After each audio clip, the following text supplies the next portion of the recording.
Au unakuta ametamani kidogo tuwili tutatu huyu. Huyu ana swali moja zuri sana. Ndio. Hawa ndio tunawataka hawa. Akwambia mtumishi, ina maana kwamba waliofanya mauaji hawana dhambi pia? Ili mradi huyu mtu amefanya hicho kitu yuko na mwana wa Adam. Nikupe mfano. Ndio. Mimi nina ushuhuda huo. Majambazi, wako majambazi wakuta wanaenda kufanya tukio. Wanakaa kwanza wanafanya ibada. Wanamuinua Mungu juu ya ile tukio lao. Hawajawahi kamatwa. Ndio. Yaani hawajawahi kamatwa. Unakuta sasa ndo yule mtu amestaafu, alafu anakuambia mimi bwana nilikuwa hivi na hivi, leo mimi nimeokoka, leo mimi nasali. Wengine ni wachungaji leo. Ndio. Na toka ameanza hiyo kazi hajawahi fanya nini? Hajawahi kukamatwa. Kwa nini? Kwa sababu alikuwa anamuinua Mungu juu ya matukio yake. Sasa shida iko hivi, wewe uko hapo ulipo, Mungu haumtumii kwenye mambo yako ya kila namna. Lakini ni kweli wewe hauna tabia mbaya mtaani. Unanielewa vizuri? Ila Mungu huna. Lakini mtu fulani ana tabia mbaya ila ana Mungu. Kwa hiyo zile tabia zake zinakwenda na nani? Na Mungu. Wewe huna ndiyo tabia mbaya ila Mungu huna. Sasa kosa lako ni kutokuwa na Mungu, na Mungu anamjali yeye mwenyewe aliye naye. Si kama mnanielewa? Ndio maana Paulo Mungu alimjali. Umeelewa vizuri? Yaani kwa sababu Paulo yeye alikuwa anaua wale watumishi wa Mungu, akiamini anamsaidia Mungu kazi. Na alikuwa anasema nyinyi ndio mnaopotosha kazi ya Mungu anavyowaua. Mungu akaona hiki kichwa hiki. Hebu tukichukue. Huyu mtu. Yaani anawaua hawa akiamini kwamba wanamkosoa Mungu. Sasa ngoja tumchukue, akambadilisha yeye mwenyewe. Si kama mtu ananielewa vizuri. Yaani kosa ni hili. Wewe unaweza ukawa ni mwema kweli mtaani kwako. Kabisa, lakini huna Mungu ndani yake. Hauna Mungu wewe. Yaani Mungu humsamini. Hauna mwana wa Adam ila ni mwema kwa tabia zako. Lakini liko jitu ni la hovyo, lina Mungu. Na ndio maana ukishuhudia watu wenye mambo mabaya ndio wanaishi maisha marefu. Kwa nini? Kwa sababu wana maarifa. Moja ya maarifa kumcha Mungu ni chanzo cha maarifa. Umeelewa? Hawa jamaa wanamcha Mungu kweli kweli, na ndio maana anasema wenye nguvu ndio watakaoteka ufalme wa Mungu. Nafikiri ni watu gani? Ni watu ambao ukiwatazama kwa picha ni watu wa hovyo, lakini ndio wana Mungu.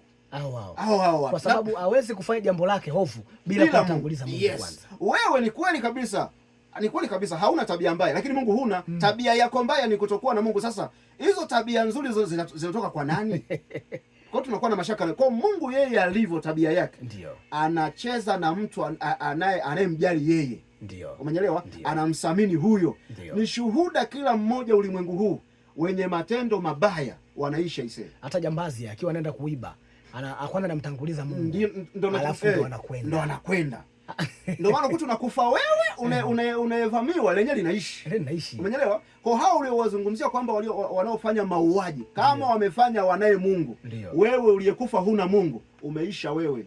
Na mbinguni huendi. Huyu akwambia Bwana Yesu asifiwe. Mchungaji, mhubiri, na nasikiliza kwa makini mno, lakini kuna kitu bado sijaelewa. Unasema mtu akiwa anafanya dhambi Mungu anamwangalia kwa amani. Nikiiba nikizini, nikigombana na mtu sijui. Sasa hapo naona nikiwa mchawi ananiangalia kwa amani. Sawa. Tunarudi pale pale. Tunarudi pale pale. Mtu huyu unayemsema huyo yuko na mwana wa Adam sasa. Umeelewa vizuri? Na mara nyingi sana mtu wa jinsi hii, mtu ambaye sasa ana mwana wa Adam, yani huyu mtu ana tabia zake mbaya ila anamkumbuka Mungu. Umeelewa? Kwenye hizo tabia zake mbaya, huyu mtu Mungu hamhesabii hatia. Kwa sababu kwanza hatia ilishafungwa. Yaani habari za mtu anayemwamini, yani nielewe hapa msikilizaji. Yaani mtu anayemwamini Yesu Kristo. Umeelewa? Huyu mtu hahesabiwi dhambi hata afanye kitu gani. Hizi tesi watu wanaielewa? Yaani wewe unamwamini Yesu. Yesu yuko ndani yako na wewe uko ndani ya Yesu wewe. Umeelewa vizuri? Wewe mtu wa aina hii, unapofanya lolote kwenye ulimwengu huu, unamwamini Mungu. Yaani Mungu yeye, yaani hapo uwe wewe kama nilivyosema aibe huyo mtu, si amefanya nini? Hizo zilishafungwa. Tuna sheria mpya sasa hivi ya Yesu ndani, tuna agano jipya ambalo kwenye agano hili hatuhesabiwi hatia. Hivi umenielewa? Yes. Kwa sasa wewe ili usizulike na huyo mwizi uwe na Mungu. Umeelewa vizuri? Ndio pointi. Yaani ili usizulike na huyo mwizi, huyo mbaya, uwe na Mungu wewe. Na ili tuthibitishie kuwa wewe una Mungu yasikupate hayo. Hivyo umenielewa? Umetoka zako kupiga vileo, unasema Mungu nisaidie nifike nyumbani salama. Naam. Na unafika pale. Na unafika. Alafu wewe uko ndani umelala unajua uko salama, haujamuomba Mungu. Unafikiri uko salama? Anasema Mungu askari akeshaye pasipo mimi akesha bure. Ni kweli ni askari yuko lindo safi kwenye eneo lake, lakini hana Mungu. Akesha nini? Akesha bure. Kuna jamaa huko sio askari. Yeye hakesha. Anasema Mungu nilindie ng'ombe zangu hapo, nilindie mbuzi zangu, mimi nalala. Na linalala linazikuta salama. Kule wanakolinda wamebomoa. Na mabunduki. Na mabunduki na manini wamebomoa.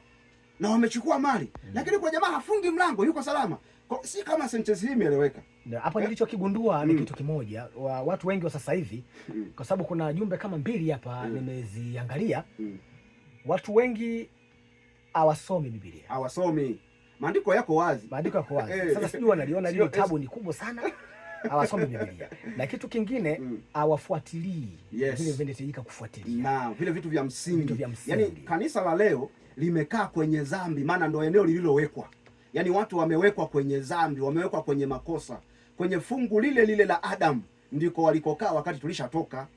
Umeelewa? Na ndio maana tumesoma maandiko, ni Mungu anasema sitazikumbuka dhambi zao. Kwa hata huyo mtu akifanya hiyo dhambi kama ana mwana wa Adam, dhambi yake haitakumbukwa. Si kama anaeleweka vizuri? Ndio. Haitakumbukwa. Alafu kile kitabu cha maandishi machafu kwamba Ibrahim saizi amezini anaandikwa, Ibrahim amefanya hivi anaandikwa, haipo. Si umeelewa? Kile kitabu hakipo sasa hivi. Kwa hiyo wewe ukifaulu leo ukiwa na Yesu leo hii mpaka unyakuo unafika, wewe unaye Yesu hauhesabiwi hatia. Hivyo unanielewa? Ndio. Yaani mtaji ni kuwa na Yesu. Mtaji sio kujizuia kufanya kile na kile, atazuia yeye uliye naye. Umenielewa? Ndio. Yes, yani atazuia yeye uliye. Wewe hujaiona watu wanakuta wamemvamia mtu, alafu wanaanza kujadili wenyewe, tuachane naye. Na wanamwacha. Maana yake huyu mtu ana Mungu. Jumbe ziko nyingi kweli kweli zinazidi kuingia hapa. Kuna nyingine ni nzuri, kuna nyingine wanapingana na ukweli, lakini mimi napenda sana wanaopingana na ukweli. Na wataka kweli hao. Hao wazuri hao. Huyu hapa anakuambia Mungu akubariki sana mchungaji, umefafanua vizuri sana. Na nimekuelewa vizuri sana. Naitwa Tausi kutoka Rupa Tingatinga. Barikiwa sana. Endelea kula, yani kula maisha. Nachoona hapa walioelewa ni wengi. Nimepitia jumbe zaidi ya 20 na hapa zingine sijazisoma. Ndio. Walioelewa ni zaidi ya 18 na kuendelea. Lakini kuna wawili wao ndataki kuelewa. Sasa hivi tuangalie wao kwa Mungu gani hawa. Sasa hao wanasoma kitabu gani? Yani cha kujiuliza, maana wamedai Biblia ndio hiyo. Ni kweli mimi sijagi na Biblia hapa. Na sijawahi soma vifungu vya Biblia. Kwa maombi yao na kwa madai yao nimeleta Biblia na ushahidi kutoka kwenye Biblia. Na wengi ni wachungaji walionipigia simu hizo kwamba tupe ushahidi wa maandiko. Ndio hapa nimesema wachungaji wenu hawa, mimi nitamke neno hili, najua linawakwaza, ni wahuni. Sasa huyu hapa anaitwa Josefu Mabula wa Dasina, anakuambia anatamani kurekodi mafundisho yako. Kuna watu wao wanaongoza dhambi. Ndio. Okay. Usipate tabu, sisi tunayo. Wewe ukiyataka piga tu hiyo namba tutakupatia. Utayapata. Ya video, audio utapata tu. Wewe utakavyo. Sisi tunayo. Ndio. Tuendelee. Huyu anakuambia dhambi ipo. Sawa. Ipi sasa? Hajahitaja dhambi ipi hapa, ila akasema dhambi ipo. Haina shida. Yeye kama unajua halazimishwi mtu kukaa kwenye kapu asilolitaka. Umeelewa? Hata Mafarisayo pia walisema dhambi ipo. Umeelewa vizuri? Na ndo kisa na ndo sababu kubwa ya Yesu kusulubiwa. Kwa sababu ilionekana Yesu, yani haya ninayoyasema ndo yale aliyokuwa anayasema Yesu nyakati zile. Na ndo yaliyomweka Yesu hatiani. Kwa sababu Yesu ikaonekana anapingana na Torati. Umeelewa vizuri? Yes, kwamba sasa Yesu anaanza kudanganya watu kwamba haya hayana kazi tena kwenu nyinyi wa Israeli, ila nisikilizeni mimi. Umeelewa vizuri? Wakaona okay, sawa, njoo msalabani. Huyu naamini kashaelewa huyu. Kwamba tunawapotosha watu kwamba dhambi ipo.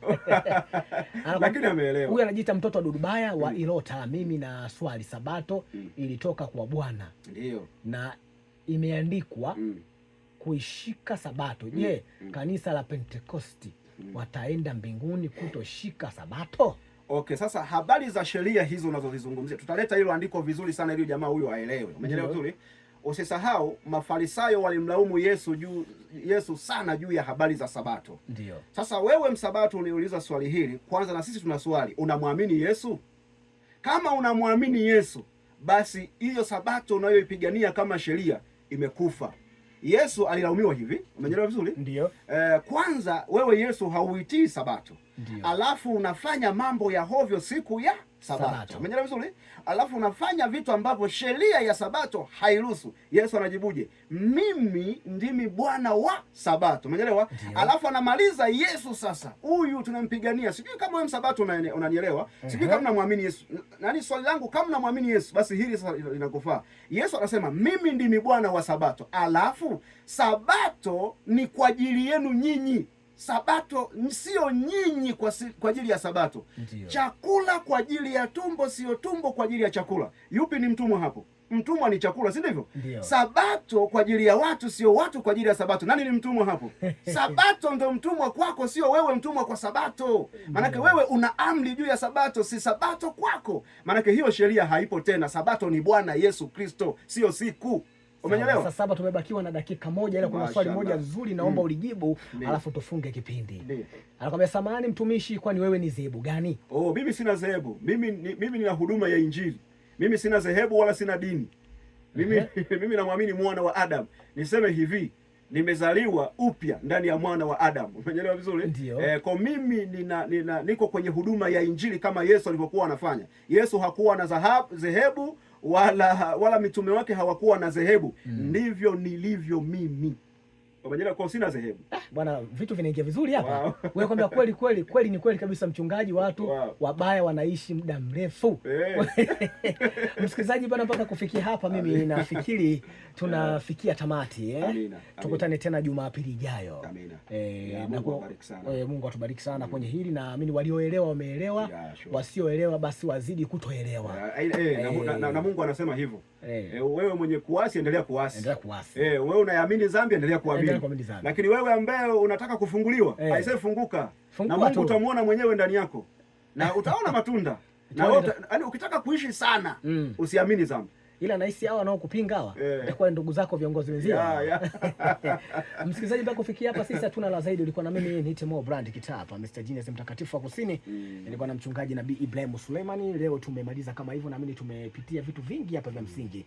Naamini umeelewa vya kutosha kabisa, na kama hujaelewa basi vile vifungu vyote tulivyovisoma virejee kwenye Biblia yako, fupitia. Kama utaona yuko sahihi, Jumapili ijayo unaweza ukatoa ushuhuda wako tukiwa hapa. Asanteni kwa kutusikiliza. Alamsiki.